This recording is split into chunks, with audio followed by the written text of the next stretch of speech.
Good morning, folks, and welcome to week 7. We are on our final 2 weeks of English 100 for this 8-week course.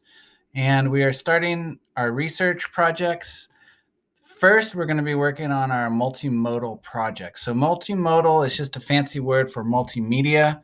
And the idea here is that you construct a slideshow using Google Slides, which is free, or PowerPoint, and you base your slides around a topic or issue that you're researching. Okay, so this first step is going to be, as I mentioned in my announcement last week, is for you to choose a topic or issue that you're interested in working on for both the multimodal project and SA3. So both of them kind of build out of each other. You start with the research multimodal project, right? And that will give you some practice and some experience developing ideas and your thoughts about this topic or issue that you choose. Then you take all of that and you write an essay, which we'll talk about more next week. But for this week, I want you to focus on your multimodal project. You're going to develop 10 to 12 slides using text, images, and you can even use short video clips detailing what you find significant and interesting about your research issue.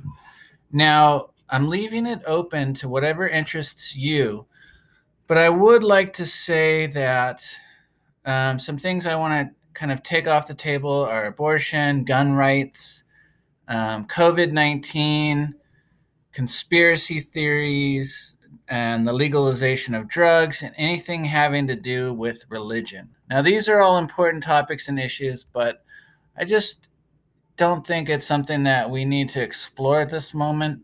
I want to keep it focused on other topics and issues that you find interesting or important, and just to find topics or issues that maybe are a little more, or actually a little less contentious. Okay.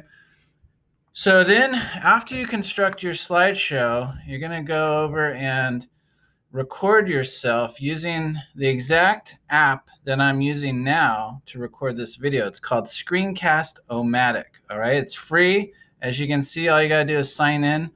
All these videos I've sent out to you this semester are used Screencast-O-Matic, and you have, plenty of time and plenty of space to record these. It should be very basic, very simple. You can probably even download it on your phone if you prefer.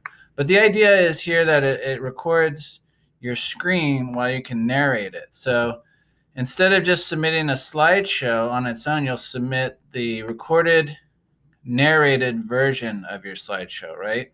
But the thing to keep in consideration is I don't want you just to write a bunch of information on some slides and then read that to the screencast recording and that's it, right? That doesn't make for a very compelling video, but try to incorporate, as I said, visuals, try to incorporate short pieces of text so you don't overwhelm the reader. And you could write some notes on note cards to read while you're doing it, but you don't have to put all of that information on the slides, right? Try to make them compelling to the viewer and not get too bogged down into just reading what's on the slides, right? You don't want to make it super dense and text heavy. Practice, rehearse, have fun, right? This is a creative project.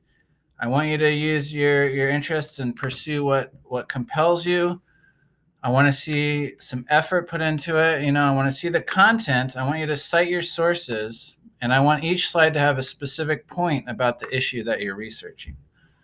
Okay, so in terms of research, let's think about this for a minute. I'm going to use a sample of what I'm interested in. So I'm going to say comics as literature. Are comic books literature, right?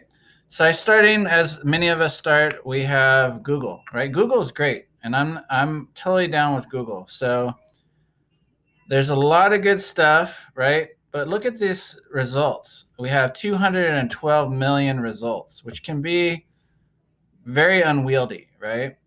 You can click on scholarly articles, which are good because those are written by scholars in the field.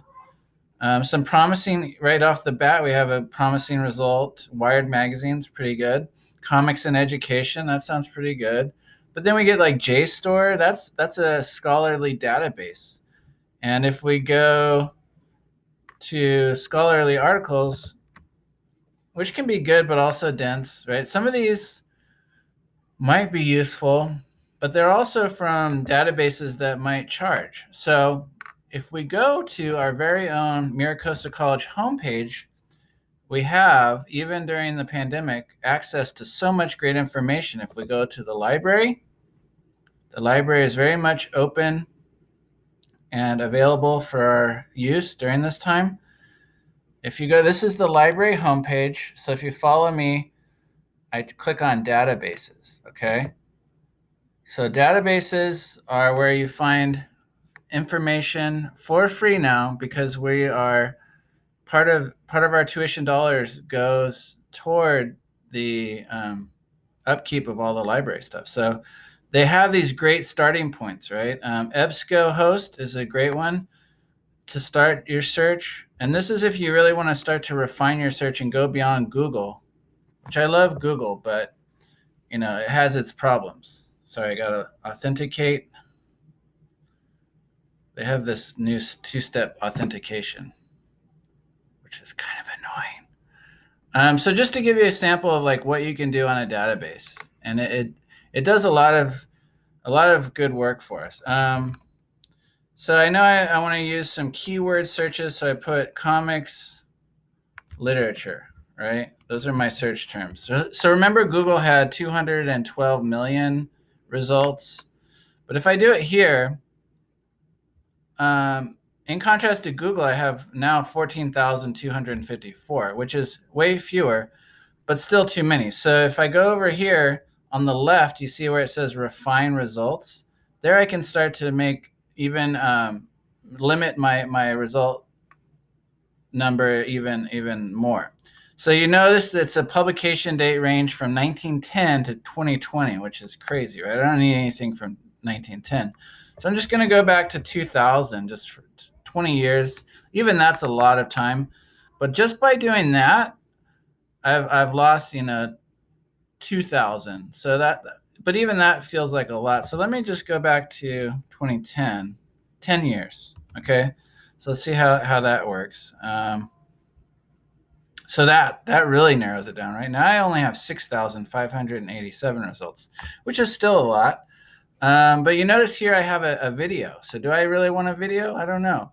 Maybe, but I can go to the source types and look at all the different source types. So I have news, which would be like newspapers. I have reviews, which would be, reviews of books maybe on the topic. But then I have something that looks pretty good. Oh, magazines. I want to just see magazines. That's only 844 results. So this looks really good. What's so funny about comics? The author discusses how humor has always been an integral part of comics and mentions how children's literature. So I could start to even narrow my topic down even further, right? Do I want to focus on all types of comics? Do I want to focus on superheroes? Do I want to focus on war comics? So part of the research project is just to get researching, right? Because you might start with like a very broad topic, like comics and literature is very broad. But now that I'm doing some researching in the databases, it's starting to narrow down a little bit. So I'm coming up with some really interesting and compelling stuff. Okay, and then I can just read it. Some of them might have what's called an abstract, but these are from like general readership. So if I really want to get academic, I could go to academic journals, right? And that would be like the more highbrow stuff, which is good. Sometimes it's a little too dense. And then, this kind of goes international. So I'm going to stick with just magazines for now. And Google's fair game. Just make sure if you're using Google that you're, and I have to click off academic journals. But if you're using Google, just make sure the site is reliable, it's credible.